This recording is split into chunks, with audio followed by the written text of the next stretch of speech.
I dropped my handy-dandy stencil in there, and now the spray paint's going right through there and leaving a real colorful message on the front of his car. We know he can't drive, but he can probably read, and so can everybody else. Okay, I know you can't really do all this stuff that I'm talking about because it's, well, it's dangerous and it's illegal and it's probably gonna, you know, result in the loss of life, and you know what wives are like. But, you know, if you did want to try, say the bumper thing, you know, just be real careful that the tailgater doesn't have the flashing lights on the top, because those guys have no sense of humor. They pull you right over, take your license right on the spot, and it's a $125 fine. You only get 14 days to pay. Or, I mean, I would imagine it'd be something in that area. Kind of thing. Anyway, until next time, remember, if the women don't find you handsome, they should at least find you handy.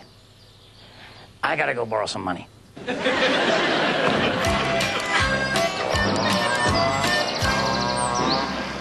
You know, my grandmother on my mother's side once said to me that every problem is an opportunity. Like when my grandfather was having a problem in the bedroom, she took the opportunity to run off with the postman. So I say our cement truck and trough mess is not a problem. It's an opportunity. An opportunity to build a water slide. Oh, boy. And that'll be just the beginning of the Possum Lodge Water Theme Park. Whoa! Excuse me, Uncle Red. I don't think you can have a theme park with just like one attraction there. Well, we know that, Harold. We're going to do all kinds of things. We're painting the snowmobiles in bright summer colors so they'll float. And old man Sedgwick is building a plywood beach. And you know, every water theme park has to have a mascot. Wait till you see Willie Whale. Willie Whale? Yeah. Moose Thompson's going to be Willie Whale. Saves us buying a costume.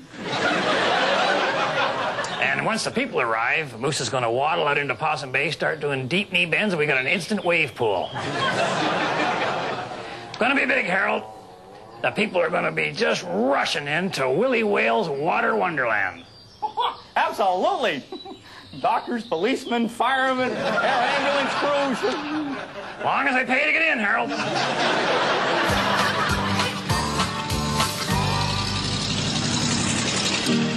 The Sunday school picnic's a gala affair.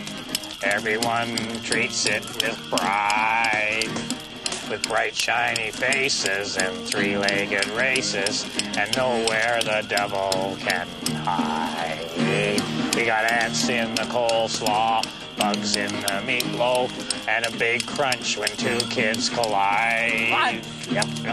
With games that injurious and food that bacterious, it's a good thing the Lord's on their side.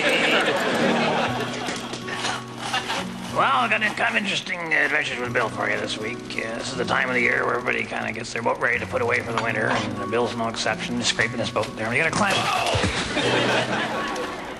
And when you got a sailboat, they're kind of high because of the keel and so on, so you got to climb up on top of them. And Bill had it, and then he said, well, I'm just going to step. Okay, just step on my foot there. Oh. Bill, I guess, had stepped into something else. Yeah. Yeah. Well, anyway, okay, now we gotta get the other shoe. Yeah, the other one. Yeah. No, we didn't step in it in both feet. Oh. Boy. Well, so we're gonna have a little extra maintenance to do on the boat this year by the look of her, but, so we gotta get up in there. You gotta get into the cockpit and get all the water out of the bilge, and, you gotta get into the cabin there, and the fore and aft, and the gunnels, and, the forestays, and the back stays, and so Bill's gonna use the rope. I'll throw a rope over to me, and then, I'll pull him up. But he just throwing the rope is not all that easy, and it wasn't going real well, but Bill didn't seem to notice. But now the thing is, what do? Do you go and take over, or do you just? I've heard in management training things, you let a guy learn by his mistakes. So when it comes to mistakes, Bill is pretty well the expert there. You forgot to hang on to the end there, Bill. So I guess we got to sometimes you got to take charge and say, here's how you do it. You go stand over there. I'll hold the end. See how we're not supposed to not watching? Now grab it, Bill. Grab it, Bill. Oh. Now what he wants to do is say, Bill, you got to tie that to something solid so that when you pull against it, yeah, well, the possum man is pretty solid, I guess. Now I'll take up the slack here, and then you can pull down on that and just Meanwhile, what I didn't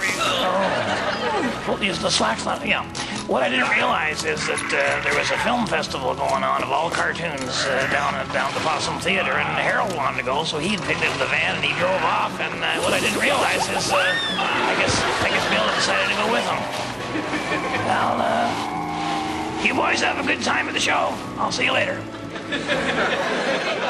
Now here's Harold with something for all you teenagers. My advice is, might as well go for a soda. Welcome to the teen show that talks to teens about teen stuff. And, well, today's topic is sex myths. Woo. Okay, well, the oldest sex myth around here is my Uncle Red. Tagged him. Okay, well, hi. Did you just hear what I said? No. Why? What'd you just say? Oh, nothing. Oh, nothing. Actually, the oldest sex myth is that the male sex is the dominant one of the human species. Now, Harold? Yes? Did you just say that I was the oldest sex myth? A little, yeah. Well, anyway, it's not true that the male has to be the dominant one in any relationship. No. Because some men are very sensitive, and shy. In such a case, therefore, it would be, perfectly acceptable and sensible and, more often than not necessary for the female to ask him out. That would be a very 90s upfront thing for ladies to do. It would. Harold, don't beg. It shows, does it? Oh, yeah.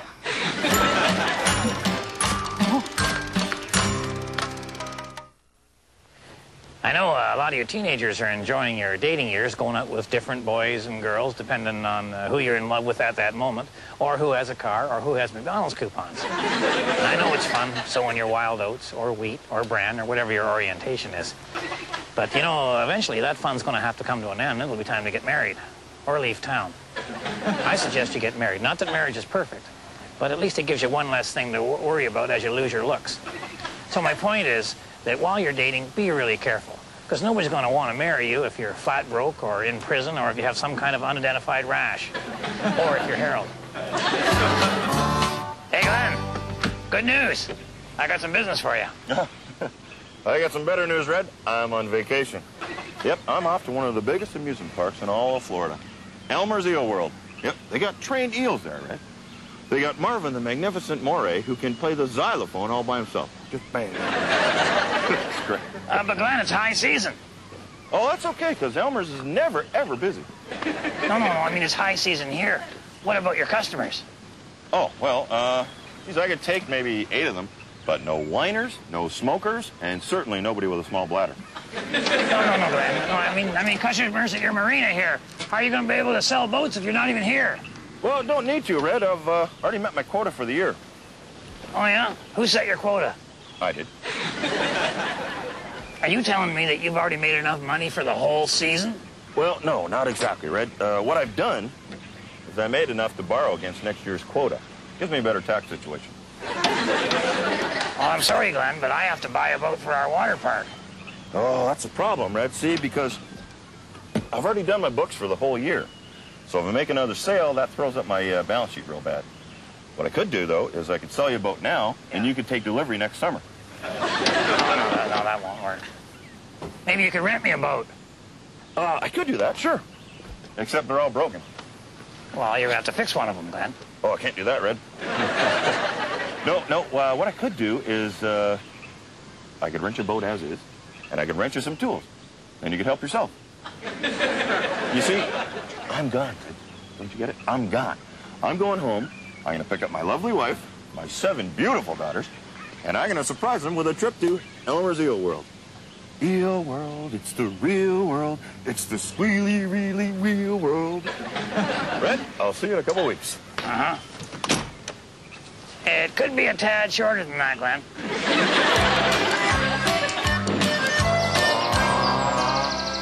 Well, Willie Whale's Water Wonderland was a washout. Try to do something nice for people and all you get is complaints. I don't know, Uncle Red. I think those people on the water slide were absolutely right.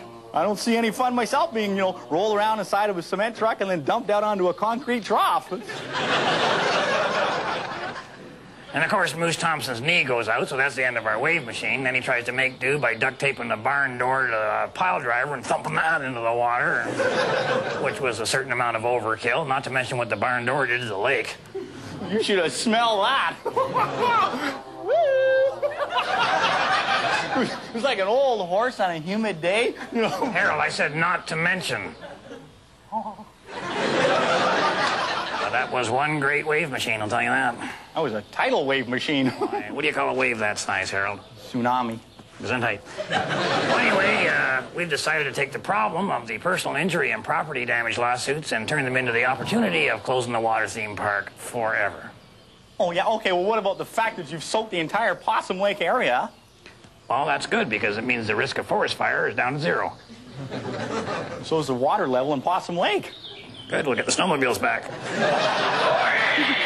Oh, call of the meeting. I'm going to go down. Yeah. All right, Harold, you go ahead. I'll be right there. Kale. Well, that wasn't an unparalleled success, I guess, but all other things being considered, we did okay. And if my wife is watching, I'll be coming straight home after the meeting, and my clothes are all soaked here, so I'm just going to throw them in the dryer, and they could really use a quick tumble. Come to think of it, I'm soaking wet myself. And to the rest of you, on behalf of Harold and myself and the whole gang up here at Possum Lodge, thanks for watching, and keep your stick on the ice.